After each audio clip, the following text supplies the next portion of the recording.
lot to like clean. We're going to be talking about where to invest in the post-COVID market. As we mentioned, there's so many ways. This is what we love about real estate, right? To invest, there's not the right answer. It's all about, in consulting, there's always a typical say, it depends. And I think where to invest, what to invest, it depends on who you are, what you like to do. Do you want to be more laid back? Do you want to work a little bit harder? Do you want to, have a lot of things to worry or not?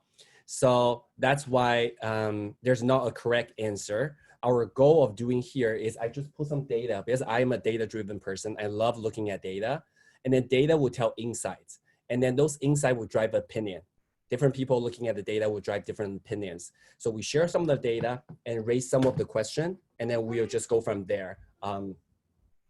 Sorry, my daughter just started playing because I'm in my daughter's room. So now let's see. How we're saying is what changed because of COVID. So what thing we change is the first thing is people's needs, the location. We all know because of a lot of company enable, especially high tech, especially higher paying job provides remote working. So it's from the city to the suburb. So the home location where people's demand, they move. At the same time, also the feature moves, right? And more time at home require more space such as quality office and also yard space. But the question really is this a fad or is it a trend? So this part, Brian and I debate. And then to me, I just think this is a more long-term thing once people go through this. But Brian strongly believes that this is not a long-term and then Seattle will come back very soon. So I just think this is just a question that will make us think, how long will this last? Feel free to jump in if you have any question. Thank you. And then the second one is also what changed because of COVID. I think it's a market balance. When we invest, just like the Airbnb, we need to rent it out to the guests. Excuse me, guys. Thank you. I'm so sorry about that. Just like when we are renting to the guests on Airbnb, on the long-term market, we also need to rent out. So some of the data here, what we show, it's the rental market. So here it's the chart. Actually, I'm sorry, I cannot see. Let me move this. Oops.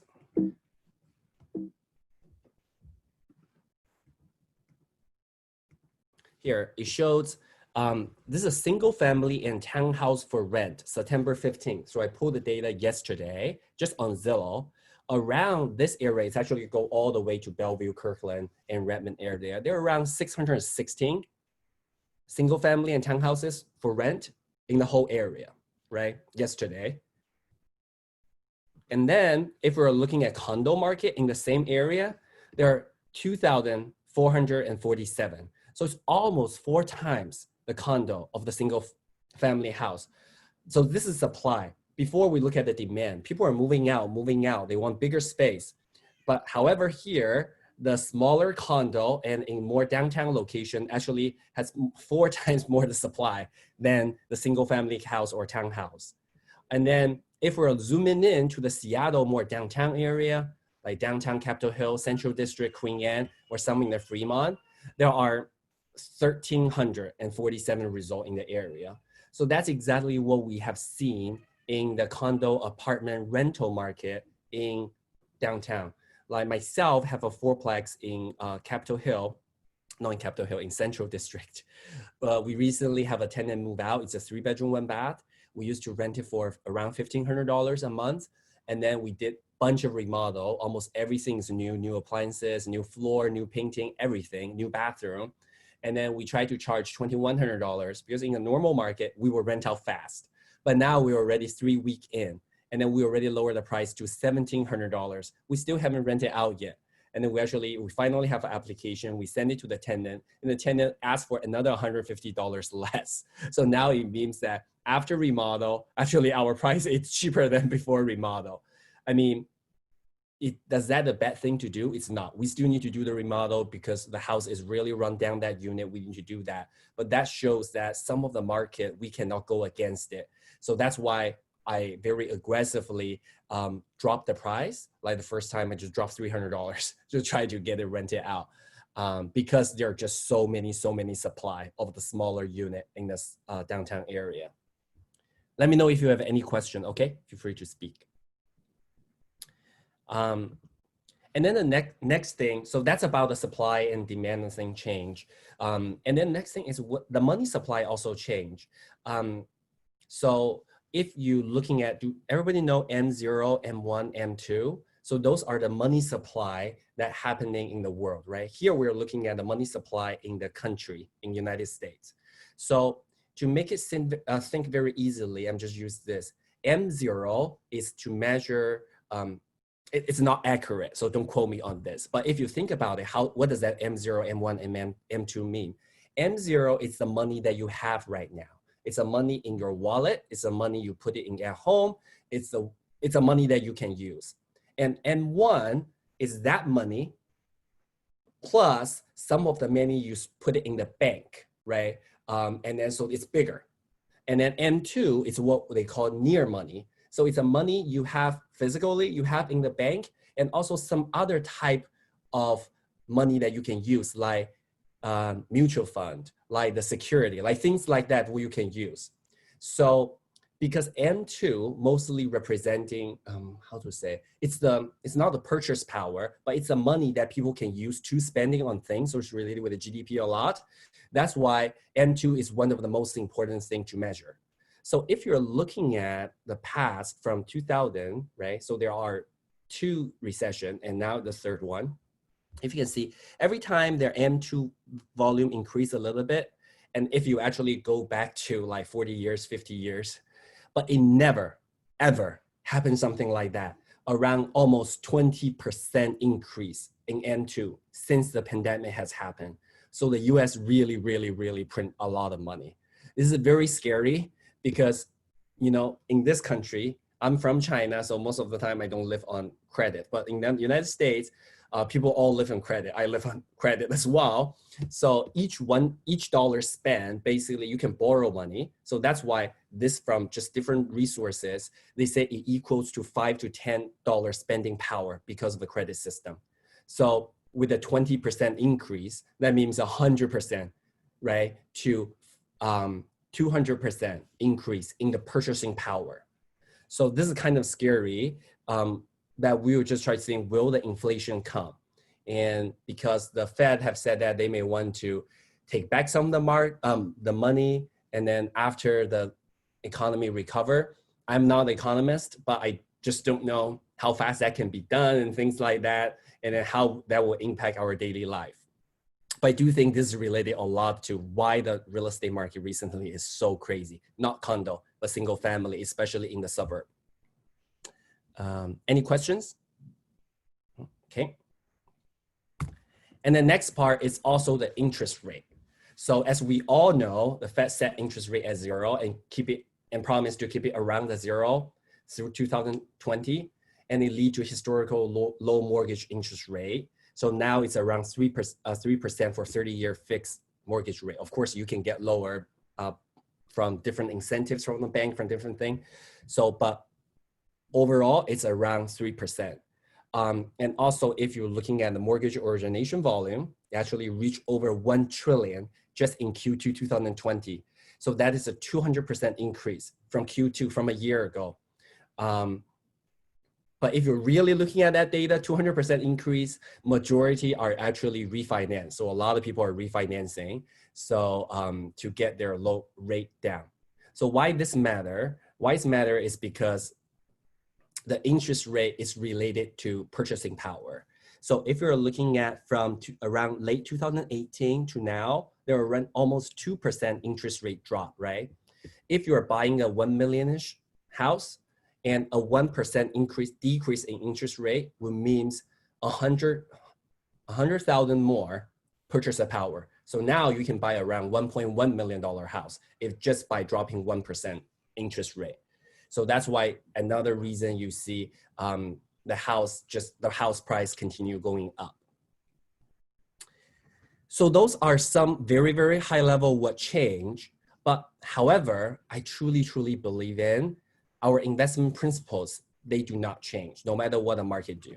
So this is how I invest. So I believe in its appreciation is to build wealth, and then the cash flow is to define lifestyle. What I meant is when I want to buy a property with cash flow because that impacts my day-to-day, right? If I'm negative cash flow, that means I need to put money from somewhere else to pay for that. But if I got $1,000 more cash flow a month, and then I can spend on food, on different things, on my kids' toy. But true wealth is from appreciation. So that's why when we're looking at property, we always first look at the areas we think that will appreciate. That's what Brian is so good at. So actually from our investment in the last 10 years, every single house, Brian pick it out. I never pick out any single house. Brian always said, looking at this area will increase in the future. And then in that, my role is more try to focusing on the cash flow, how to make sure we will cash flow very well. But from those appreciation, it's truly how you can build wealth. I have some of our clients in the last few years, sometimes they buy, sometimes they stretch themselves too thin. I always say, if you can save money from somewhere, just hold on. Don't sell your property too fast. Because from single family house, the best way to build wealth, to have appreciation, is to cross economy cycle. So if you buy like in 2016, 2017, now you want to sell, especially when the market is not well, that's not the best way to do it because you are defeating the purpose of building wealth through appreciation. You want to hold on to it, and then you want to ride through the wave of the uncertain time, and then during the next cycle or even the next cycle, and then you sell, you have way more gain from those house investing. And that's what we do. So every single property, we have at least 6 months of the reserve to pay for the mortgage. So in that case, I don't worry about it. I can lower the rent a little bit. That's why I can cut the rent $400 and just actually right now it's $500. Just try to rent it out fast versus it's by, oh my God, how will that impact my daily life? With that said, this is how we buy property. We buy property that's lower than median price. Again, this is buy investment property. I always looking at a median price in that area. Median price in Seattle, different area is different. In Linwood, it's different from Redmond, it's different from Everett. But I always buy below median price and then have value in adding potential. I truly believe in sweat equity. It's like, I don't dream of just sitting there waiting for cash to come in. We work hard. There's so many fun stories that Brian and I have of all the different property, how much sweat we put in each, and then to gain the value. One quick example we give is we bought a duplex this year, and then need a lot of remodel. But when we bought it, the listing price it's near Northgate. The listing price is around $560. Nobody wanted it because the listing agent did a horrible job presenting it. So each side, they took out the most horrible photo, put it up there, and then each side they say the rent is $850. So in total, you added $1,700 rent, right? And then so price is $560, so nobody even want to touch it. And then so we make an offer, and then we try to build relationship with the agent. And then so they tell me the previous people want to make an offer $460 or something, but the owner reject. And I'm saying, okay, let me try to offer $460. Maybe this time they will accept. And then we did the inspection. We show all the things that we need to get done to get that price. We actually get it from around, I don't even remember the detailed price, but $470 to $480. So our mortgage is around $2,000 a month. And then, but each side, we did remodel each side, and then we rent it out, each side rented for $2,000.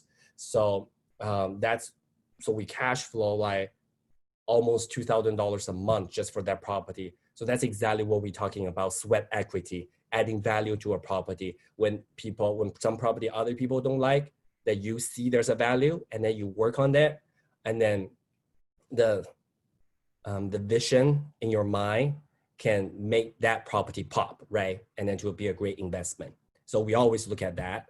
And the third one is we need to look at property have enough positive cash flow, as we mentioned. Normally we set a goal to be at least $500 cash flow. So to make sure that that's a healthy buffer. And last but not least, it need to have potential for huge appreciation. Oh, sorry, I put 2 potential here. So I guess that shows how important that is. But the huge appreciation, that's a potential we need to look for when we're looking at a property. So that's how we invest. We believe no matter how the market change, this doesn't change. Now what I'm thinking is if you have any question, please let me know. Otherwise, we will turn to Brian